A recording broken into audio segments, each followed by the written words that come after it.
تو سب سے پہلا کام کیا بتایا گیا کہ اگر عورت اطاعت نہیں کرتی، تمہیں تمہارا حق نہیں دیتی، تو تم اس کے ساتھ نرمی برتو. فَعِظُوهُنَّ، نصیحت کرو، سمجھاؤ بجھاؤ. نہیں مانتی، سنتی ہی نہیں، اس پر توجہ ہی نہیں دیتی. اب کیا کرو؟ وَهْجُرُوهُنَّ فِي الْمَضَاجِعِ، کٹی کر لو، یعنی بستر چھوڑ دو اس کا. بیڈ روم بھی ہو سکتا ہے، یعنی بیڈ روم الگ کر لو یا بیڈ الگ کر لو، یا ممکن نہ ہو اور جگہ نہ ہو یا اور بیڈ نہ ہو تو منہ موڑ لو، یعنی ناراضگی کا اظہار، خفگی کا اظہار. اب دیکھیں کہ بہت سے معاملات اس سے پھر سلجھنے لگتے ہیں. عورت کے لیے شوہر کی بے رخی بہت تکلیف دہ چیز ہوتی، ناقابل برداشت. جب دیکھتی کہ شوہر ناراض ہو گیا تو پھر اس کو فکر ہونے لگتی. وَهْجُرُوهُنَّ، ان کو چھوڑ دو. لیکن بخاری میں آتا ہے لا تہجر الا فی البیت، گھر چھوڑ کے نہیں جانا. شوہر کو منع کیا کہ گھر نہیں چھوڑنا، گھر کے اندر ہی رہنا ہے. یعنی اصل میں اشارہ ہے اس چیز کی طرف کہ جسمانی تعلق منقطع کر لے، بات چیت چھوڑ دے، تھوڑا موڈ آف کر لے، شاید بے رخی سے. پہلے کیا ہے؟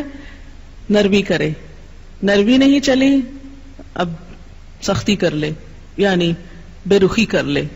کچھ لوگ سمجھانے سے مان جاتے ہیں، معاملہ حل ہو گیا. کچھ لوگ ناراضگی سے مانتے ہیں، واہجروہن سے مان جاتے ہیں.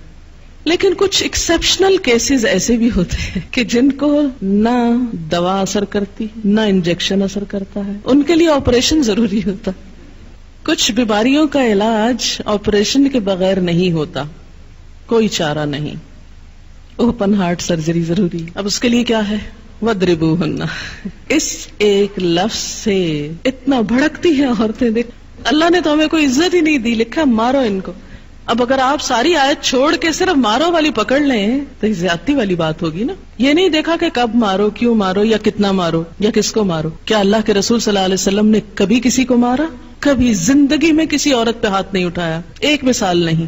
ورنہ اگر یہ اتنا ضروری ہوتا تو آپ خود مار کے دکھاتے.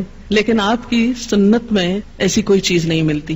آپ دیکھیں کہ کچھ بیماریاں ایسی ہوتی ہیں کہ جس میں الیکٹرک شاکس لگائے جاتے ہیں نا، تو یہ ایک طرح سے شاک لگانے والی بات. اور مارنے سے مراد یہ نہیں کہا گیا کہ مار کے ہڈی پسلی توڑ دو. دو چیزیں شرائط ہیں ساتھ. منہ پہ نہیں مار سکتے. نمبر 2، ایسی مار نہیں مار سکتے کہ نشان چھوڑے. یعنی مارنے میں کوئی مار غیر مبرح کا لفظ آتا ہے، ایسی مار نہیں کہ جس میں ان کے جسم پر کوئی نشان آئے. ابن عباس نے اس کی تفسیر کی ہے کہ جیسے مسواک، ٹوتھ برش، ایک پین. اور بعض علماء نے یہ کہا کہ صرف یوں اشارہ، کیونکہ یہ کہا گیا نا ایسی مار نہ مارو کہ چوٹ آئے. یہ حدیث وضاحت کر رہی ہے کہ چوٹ نہ آنے دینا. تو پھر اگر چوٹ نہ آئے تو وہ کون سی مار ہے جس میں چوٹ نہ آئے؟ چوٹ تو آئے گی، لگے گی تو چوٹ آئے گی. تو اس پہ انہوں نے اس کی وضاحت کیا کی کہ اس طرح، یعنی جسے ڈنڈا دکھانے والی بات ہوتی ہے نا، غصے کی انتہا، یعنی مارنے کی بجائے یہ دکھانا. اور ابن عباس نے کہا کہ صرف جیسے مسواک جیسی چیز کو، یعنی جیسے کسی کو جھنجھوڑنے کے لیے، کیونکہ کسی بھی سخت چیز کو دیکھ کر عورت ایک دم جھٹکا لگتا ہے اس کو کہ اچھا اب ہاتھ اٹھے گا، مار نہیں کھا سکتی. اور پھر اس میں آپ دیکھیں کہ یہ ایک نفسیاتی طور پر ایک اصلاح کا وہ رکھا گیا. اور پھر ایک اور چیز آپ دیکھیں کہ ایک مرد جو اتنا مظلوم ہوا، آخر اس کا کتھارسس بھی تو ہونا تھا نا. ایک مرد جس کی بیوی بدتمیزی کرتی، بد کلامی کرتی، بات نہیں مانتی، حجت بازی، بحث، اور اس کے ساتھ ساتھ وہ بے وفا بھی ہے.